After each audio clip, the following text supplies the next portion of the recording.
What it do? What it do? What it do? What it do? We back at it. Now, we are in week 3 of the NFL preseason training camp and all the stories that came out, you know what I'm saying? We've been covering them.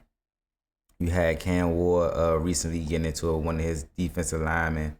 Crazy work. I think Michael Penix got into it at training camp. That's how training camp is. It's going to be a lot of fights and a lot of, you know what I'm saying, tussling and all that. It's a lot of testosterone being thrown around. You dig, but at the end of the day, they all on the same team. Now, last week, after the Browns game, Dillion Gabriel played most of that game. He had some comments on the sideline, got blown out of context, I think. And I'm a Shedeur guy, but at the same time, I'm a man first. Like when I see stuff, I don't see it like and automatically jump to conclusion. You know what I'm saying? Or like, well, he meant this way, or he, you know, bro. This what how can I put this? What the media is going to do in this video is exactly what he was talking about. They're entertainers.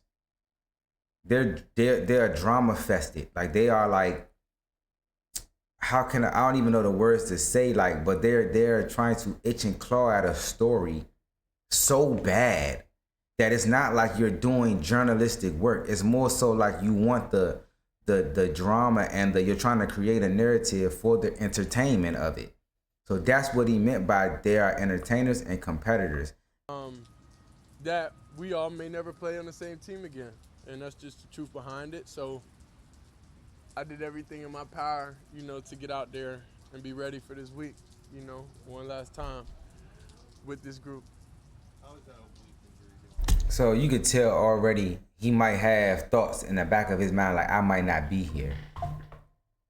I might not be here. You can't. It's just not logical to have 4 quarterbacks on a roster. You know what I'm saying? Maybe 3, maybe 2, a starter, a backup, and then somebody on a practice squad. But like having 4, nah. So you know what I'm saying? It's looking like the way they carrying it is looking like he's going to be the odd man out, even though he did play the best out of everybody that played in the preseason. I say it's honestly just going out there playing ball. I don't really think too deep of it. I think about one completion at the time, one right play call at the time, one the right way to do the footwork when we're handing the ball off, doing everything. So every day is just constant Repetition, repetition, every day. Obviously, Joe was named the starter for week 1 Yeah. earlier in the week. And, Kevin said that as it pertains to the rest of the depth chart, all these roles are not given out there.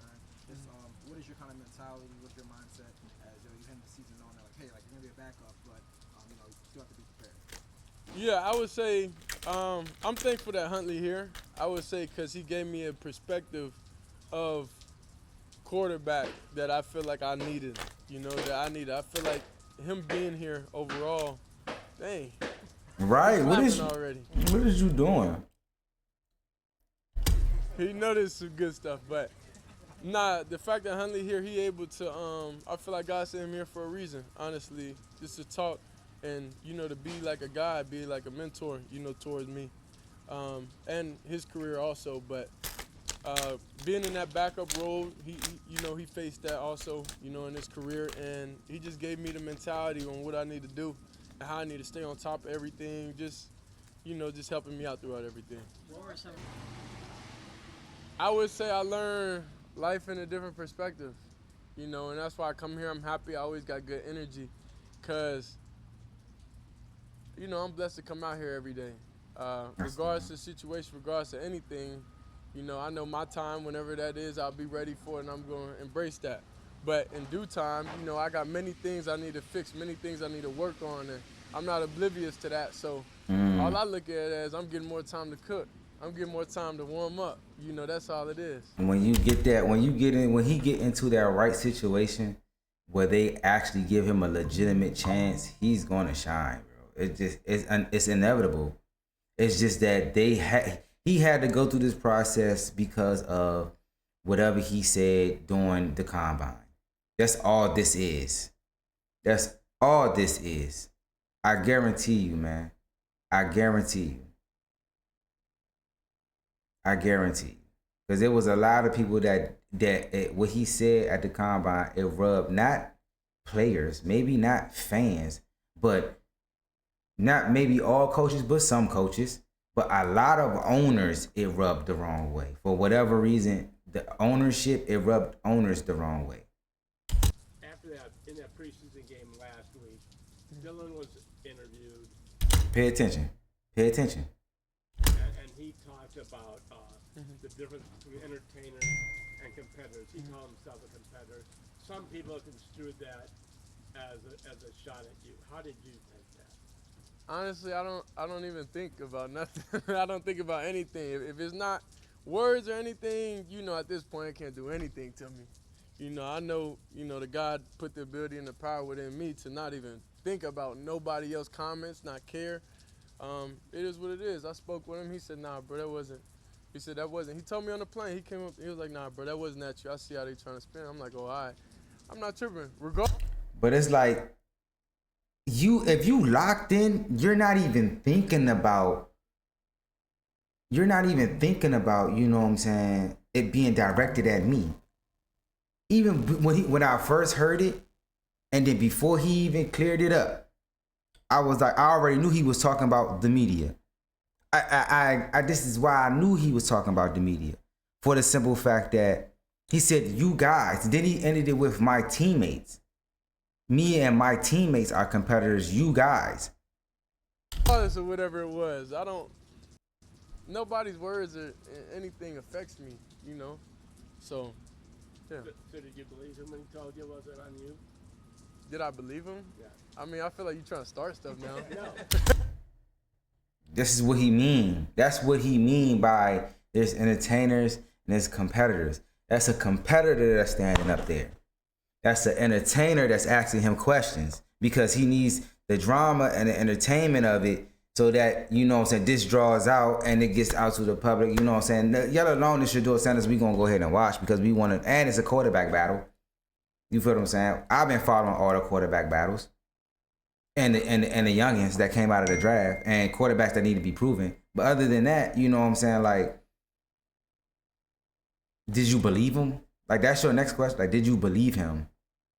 What does that fucking matter? Like, I'm here to play football. I'm number 4 on the depth chart. I don't care what he said. I feel like you're trying to start stuff. I mean, he's doing his job. He's supposed to. Do I feel like he did? I don't know. And that's not on me to sit here and be like, oh, he did, he didn't. That's not going to change my life in any way. What's it been like to work with him this camp, this preseason? It's great competition. Every day you go out there, get a completion, and just how it is for everybody else in the room. It's competition. What Dillion say? I'm a competitor. I knew it. I don't know how anybody. I think y'all be wrapped up in the drama somehow, some way, and I get it. I do see how y'all think that could have been. But I don't look at Shedeur as an entertainer. I look at him as a ball player. You see what I'm saying? So that never crossed my mind. Like he was talking about, Shedeur.